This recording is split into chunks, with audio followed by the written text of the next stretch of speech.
Hi guys, welcome back to Take a Seat, and today we're going to talk about the best ways to communicate, whether that's texting, calling on the phone, or actually doing it in person. So what do you guys think?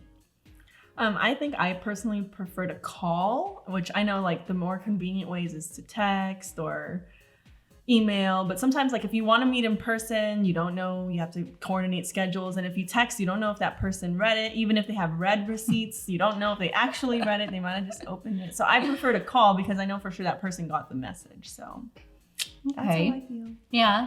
For me, it actually depends on what I'm trying to convey. If it's not too urgent or if I don't need a response right away, then I'll just text it because it's more convenient for the other person as well. Like you don't know if they're still sleeping or not, right? So, but sometimes I'm like, can I call you before I actually call somebody? Right. It really depends on the message that you're trying to convey. But for me, I text all day. You have your regular texting, then you have your group texting, you have your Telegram. I don't know if you guys use Telegram, but that's a lot of group text through there also. So, but the issue with texting sometimes is that, you know, even though it's convenient, I talk a lot, as you know, and I text a lot too. Like the younger person, you get the K or MK or I don't know. I'm really not like really? that. Really? Because I get that. But me, even though I try, I think I'm better where it's like shorter, but I still type like the long sentences. Mm-hmm. And then I try not to, and then I go back and I'll fix it. And so I don't know. I think for me, I honestly treat text messaging like it's emails. Like I'm not going to start it off as like, Dear Anna, you know, but I do speak with like proper grammar. Right? I don't use any like short acronyms or anything. I actually like, and if I see something misspelled and autocorrect didn't get it, I actually get upset. Like I want it to be correct, you know? I'm exactly the same. Like I need to put commas where they need to be. Yes, apostrophe on the I. I mean, it bugs me when I talk to certain people and they don't do it. Yeah. It's like IDK for I don't know. I'm like, yes, right. Abbreviation. Don't get me started on abbreviation, right? For the longest time, like, what is it? Shaking? SMH? Oh, SMH. Shaking my head. For the longest time, I didn't know what that meant. Mm-hmm. But I know now. You know, you learn from the younger the younger kids, right? Mm-hmm. And also emojis. I think Julie, you had an incident recently with your. I think I remember you talking about. You know, your mom usually texts you with emojis all the time, and then one day she didn't, and you actually got worried. So yes, actually that is so true because I was talking to my mom, and basically we text all the time, and like one day she was texting me. She did tell me she was busy, but she was texting me, and I was like, oh, maybe she's like really overwhelmed because there were no emojis, like none whatsoever. And so I was like, oh my gosh, maybe she's like mad at me, or I don't know, maybe I did something. So I actually called her and I said, are you okay? And she was asking, I'm fine, why? And I said, I don't know, you had no emojis. I thought maybe you were like upset. And you know, if my mom uses shorthand anything in text, I feel like something's wrong. Something's wrong. Because we're the same. We talk so much that we end up texting that way. And man, like if we're talking through text and not calls, you don't see like one-liners. You see paragraph. So that's me too. That's me too. Like like I said, it's long. I try not to be, but it's just that's why sometimes it is easier to just pick up the phone. Mm-hmm. But I have to admit, I don't always pick up the phone, but not because I'm ignoring the calls, but because my phone is almost always just on vibrate or off, so I don't hear it.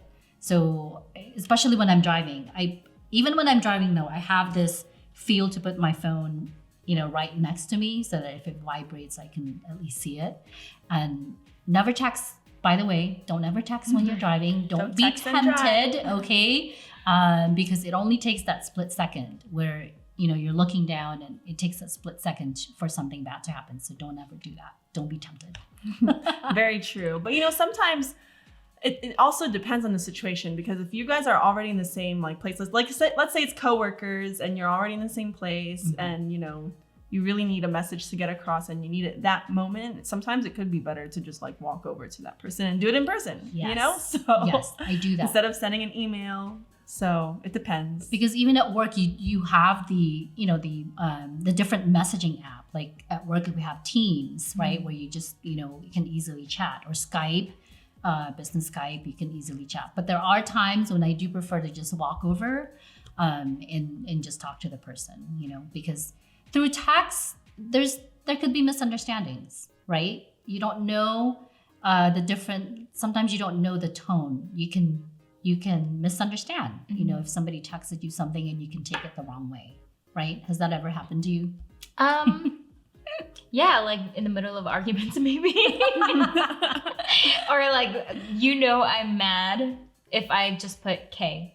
Like, just the letter K. Like, my husband would be like, "You're mad. What's wrong?" But even through text, those who are close to you, family, close friends, they get to know you even the way you text, right? But if it's like somebody, because now if you notice, like even businesses, they do through text. So, and there's a lot of opportunities for like misunderstanding. I've definitely been in that situation where like someone took a text that I sent, or even an email, or anything really that was in a written form in the wrong way. Like most recently, I sent an email to my property manager regarding an inspection that they had to do for where I live, but I couldn't make it the second time. And the first time they actually did not show up, but I was there. And so there was a misunderstanding. So when I couldn't make it the second time, they were saying that they're going to pursue legal action if I don't do the third time. But I said, it's not my fault, because the first time you guys actually didn't show up. And so, I really was not mad. I was just trying to make the point that I was there the first time. And so I didn't feel like this was the third attempt, like as far as like me failing on my end, I guess. But the property manager took it like completely the wrong way. And so when I was like reading her emails, I could tell that it was kind of like she was upset, or at least I guess I could have even read that the wrong way, but I wasn't sure. And so I was like, okay, let me just call, because I feel like at least that way we get the tone of our voice, and then we can go from there. So, but when I called, she really was upset. And so I was like, I really am not angry. I'm just trying to find some common ground. I'm just letting you know what my end of the situation was, so that you can see that it's not like I'm intentionally avoiding it or anything. Yes. But that was Did it a very turn out interesting okay? experience. It did not actually turn out too well. Oh no, I'm sorry to hear that. It didn't turn out too well, but I mean, we figured it out. We like moved on, and Okay. the inspection happened. Everything went smoothly. So it was a very interesting experience. Well, But good. yes, that was the most recent one. I really was like, wow, that was not at all how I expected that to turn out. Oh, See, yeah. speaking of that, it's because sometimes it's the mood of the person receiving your message, right? It depends on that. Like if they're having a bad day, they're already more up to taking things negatively, right? So Right. it really depends. Like how are they doing when they receive your message? And speaking of that too, like having those uncomfortable conversations, talking out conflicts. I think the best way always is in person. To do I that. agree. I don't think it's always possible to do in person, especially like with COVID and everything, but at least over the phone for me. We also have video conferencing. Yes, or video like conferencing. FaceTime. Mhm. I mean, FaceTime is very convenient because Yes. I live away from my family, and then I still have family back home in the Philippines. So it's like, it's so convenient nowadays. Even if, you just miss them, and then boom, Yes. hey, what are you doing? You can show them what you're cooking. And Right. Oh, that's true. That is so Yeah. true. I'm curious though, were you doing that even before COVID or because of the pandemic? I feel like because of the pandemic, that way of communication was more became more common, right? Well, my brother lives in Oakland, and back home in Hawaii, we were still there. So it was something that how we communicated with the kids, and then back home to the Philippines, that's how we communicated. Well, it was through Messenger, but Messenger has video chats too. So Yeah. Yeah, that's true. Like there's just so many different ways to communicate nowadays. So I really wonder sometimes how can there be misunderstandings? You would think with all the ways that we're able to communicate, right? There's still, time. I mean, misunderstandings can still happen. So taking back to like conflict, Mhm. can you think of a time when you have to talk to someone, let's say you know someone that's doing something wrong or something that's not appropriate, how did you handle it? Like if you had that something happen. I think for me, it depends on who I am in the situation. Like if I'm someone who has the right to say something, I would prefer to just be like, hey, we need to talk about this, But if I feel like I don't have that right, I would kind of try to do it the easier way, which is usually through texting. Just if I'm going directly to that person, I'm just gonna be like, hey, I noticed this, not really sure what it was. Yes. But just wanted to let you know. Yes. I like that because it is better to just go to the person instead of trying to talk it out with other people that's not involved in that conversation. Just get it out of the way, clear up the misunderstanding and move on forward. It's kind of funny how you how you mentioned that was because I was in this situation where I felt like I couldn't say something to that person because I'm younger than he was.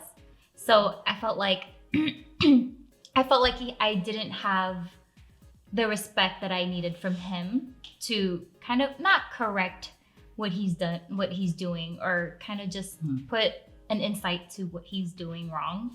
So it was kind of like, so I had to talk to someone who he respected and to someone that he, looks up can to. listen to. Right. Right. So basically someone who can get the message across. Yeah. Yeah. Because maybe you felt that, like you said, you don't think that he'll respect you and it may not go well. Okay. Well, that's good too. Always, I feel like this depends on the situation and the person, knowing how that person is. So. Yeah. Well, clearly we can keep talking about this because I feel like now we're talking about like interpersonal communication. I know, right? It's not just about whether it's text, email, call, FaceTime. Yeah. Definitely, there's a lot obviously to talk about with interpersonal communication because you take into consideration discrimination and like culture, like even chain of now that we command, think about it, culture. you have to consider cultural differences too. Like some people prefer like us being Filipino sometimes that po comes out of me, like even like with like sometimes it just accidentally come out. Like actually it's happened to me at work a few times when I said po to somebody and they're like, excuse me. I'm like, sorry. It's just it's the way we are. We talk not because you're older, but it's out of respect, right? So it happens to me a lot at restaurants. When like if it feels like the server is Filipino, it just naturally comes out. It's not like even you try. That's right. I'll say thank you, but wait, are you Filipino? Exactly. It just comes out, especially when you're talking to somebody, older, right? Or somebody in a position of, respectable position. It just comes out. Yeah. Very true. Well, we could probably keep talking about this, and I'm sure we will talk about this more in a future episode. So you guys have to come back, but please continue to follow us on all of our social medias on YouTube, Facebook, and Twitter. And make sure you keep coming back because we will always be able to mention any of your comments. So comment. And make sure you follow us on eaglenewslive.com and check out our other shows on that channel. Yes, but of course we can't end our episode without saying what we're grateful for. And today I am grateful for the gift of music. And I am grateful for great weather right now in Las Vegas. This time of year, I can actually go out for walks in the morning. And I'm grateful for accessible water and clean water. My name is DJ Evangelista. I'm Julianne Docena. And I'm Anna Kui. Join us again next time as we take a seat.